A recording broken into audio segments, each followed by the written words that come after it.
नमस्कार साथियों, UDISE plus portal पर सत्र 2025-26 के लिए स्टूडेंट मॉड्यूल के अंतर्गत कक्षा 1 में नवप्रवेशित विद्यार्थियों को ऐड करने का ऑप्शन प्रारंभ कर दिया गया है। आज के वीडियो में हम जानेंगे कक्षा 1 में नए विद्यार्थियों को किस प्रकार से यूडाइस प्लस पोर्टल के स्टूडेंट मॉड्यूल में ऐड किया जाना है। स्टूडेंट मॉड्यूल को आप जैसे ही लॉगिन करते हैं, लॉगिन करने के बाद में यहाँ पर स्कूल डैशबोर्ड में आप देखेंगे कक्षा 1 की जो यह ड्रॉप डाउन लिस्ट है, इस पर आपको यहाँ क्लिक करना है। जैसे ही आप इस पर क्लिक करेंगे, यहाँ पर आपके सामने ऐड स्टूडेंट का ऑप्शन दिखाई देगा। इस पर आपको क्लिक कर देना है। अब यहाँ पर आपको यदि विद्यार्थी के आधार नंबर आपके पास अवेलेबल है और आप नंबर डाल के ये चेक करना चाहते हैं कि विद्यार्थी के आधार नंबर किसी अन्य विद्यार्थी के डिटेल में ऐड तो नहीं हो गए हैं, तो इसके लिए आपको यहाँ पर जो चेक बॉक्स है इस पर आपको टिक करना है और विद्यार्थी की जो आधार नंबर है वो आपको यहाँ एंटर कर देने हैं। और एंटर करने के बाद में आपको गो पर क्लिक कर देना है।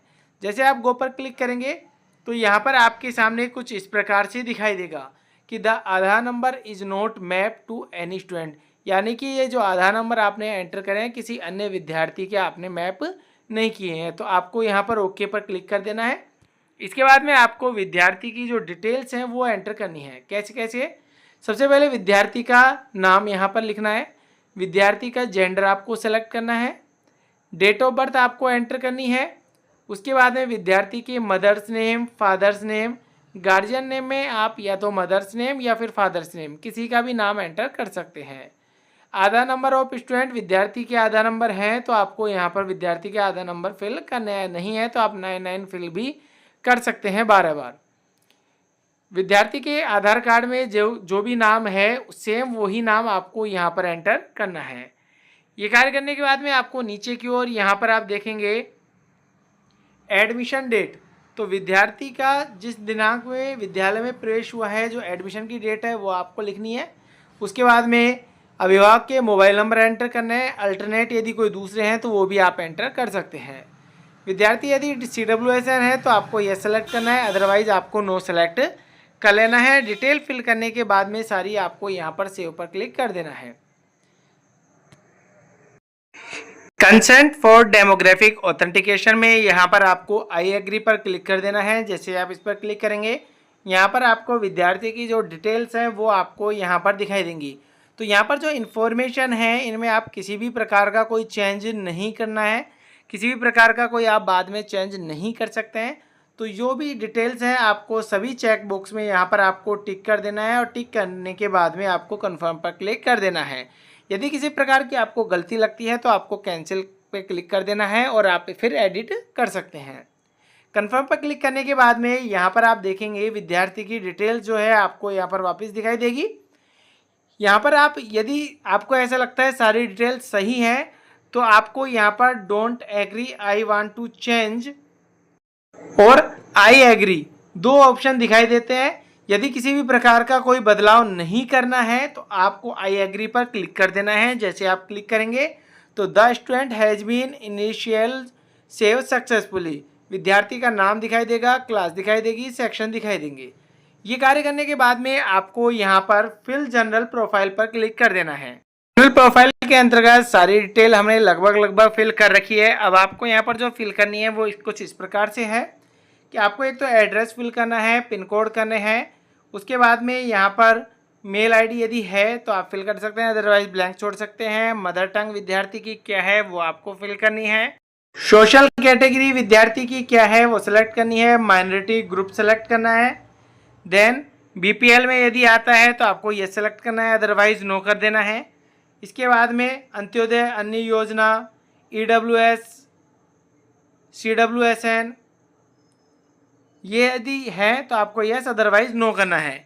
इसके बाद में नीचे आएंगे whether the student is Indian national, तो ये इंडियन का है यदि तो आपको यस पर करना है। Is this student identify as out of school child in current और प्रीवियस ईयर, तो आपने विद्यार्थी को आउट ऑफ स्कूल चिल्ड्रन में क्या दिखा रखा था या नहीं, तो आपको यस और नो सेलेक्ट करना है। देन आपको विद्यार्थी का ब्लड ग्रुप यहाँ से सेलेक्ट कर लेना है। यदि नहीं पता तो अंडर इन्वेस्टिगेशन करें, सेव पर क्लिक कर देना है। ये डिटेल्स आपकी यहाँ पर अपडेटेड सक्सेसफुली हो जाएंगी। देन आपको नेक्स्ट पर क्लिक कर देना है। एनरोलमेंट प्रोफाइल, तो विद्यार्थी का admission number in present school, यानी कि विद्यार्थी की जो एसआर नंबर है वो एसआर नंबर आपको यहाँ पर एंटर करना है। एडमिशन डेट आपने फिल कर रखी है। क्लास सेक्शन, पहली क्लास में एडमिशन लिया है तो फर्स्ट को आपको सेलेक्ट कर लेना है, ये एंटर कर देना है। Then medium of instruction Hindi. Then language group study by the student, तो हिंदी इंग्लिश। उसके बाद में नीचे आएंगे तो status of study in previous academic, तो है विद्यार्थी की प्रीवियस डिटेल है नहीं क्योंकि पहली क्लास में एडमिशन लिया है। इसके बाद में आपको सेव पर क्लिक कर देना है। जैसे ही हमने सेव पर क्लिक किया है तो यहाँ पर जो प्रीवियस एकेडमिक है तो यहाँ पर हमने फिल नहीं किया था जो कि रिक्वायर्ड है। तो यहाँ पर आप देखेंगे आंगनवाड़ी ईसीसी सेंटर भी यहाँ पर अवेलेबल है, तो हम यहाँ पर आंगनवाड़ी विद्यार्थी की सिलेक्ट कर सकते हैं। देन आपको सेव पर क्लिक कर देना है, नेक्स्ट पर क्लिक कर देना है। यहाँ पर फैसिलिटी प्रोफाइल, विद्यार्थी को क्या क्या फैसिलिटी दी गई है तो यहाँ पर देखेंगे आप फ्री टेक्स्ट बुक है, फ्री यूनिफॉर्म है, ट्रांसपोर्ट फैसिलिटी यदि किसी को आप दे रहे हैं तो जो भी डिटेल है वो यहाँ से आपको सेलेक्ट कर लेना है। देन इसके बाद में यहाँ पर नीचे देखेंगे स्पेसिफिक लर्निंग डिसेबिलिटी यदि है तो यस, अदरवाइज नो।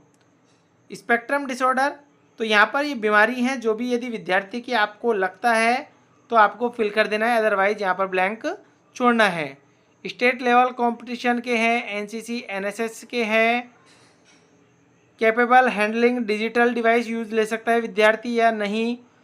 इसके बाद में विद्यार्थी की हाइट, वेट, डिस्टेंस कितनी है विद्यार्थी की घर से।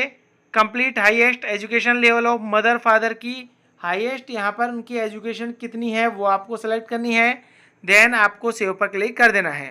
Facility data has been save successfully, next पर क्लिक कर देना है। यहाँ पर जो है प्रोफाइल प्रीव्यू विद्यार्थी का दिखाई देगा जो कि आपको एक बार चेक कर लेना है। डिटेल चेक करने के बाद में नीचे आपको कंप्लीट डाटा पर क्लिक कर देना है। Are you sure you want to complete the data, okay पर क्लिक कर देना है। Data complete is completion is complete, यहाँ आपको ओके पर क्लिक कर देना है। यहाँ से देख सकते हैं कि विद्यार्थी की जो ईपीजीपी थी एफबी हमने यहाँ पर इसे कंप्लीट कर ली है। अब यहाँ पर आप देखेंगे पीईएन नंबर, बहुत से साथियों के सामने समस्या आ रही है कि पीईएन नंबर नहीं आ रहे हैं, पीईएन नंबर क्या करें। तो पीईएन नंबर जनरेट होने में यहाँ पर हो सकता है लगभग 24 घंटे का समय लगे। तो यहाँ पर अभी एनए दिखाई देगा, 24 घंटे बाद ये अपडेट हो जाएगा तो विद्यार्थी की जो पीईएन नंबर है यहाँ पर आपको दिखाई देंगे। तो आज की वीडियो में इतना ही, धन्यवाद।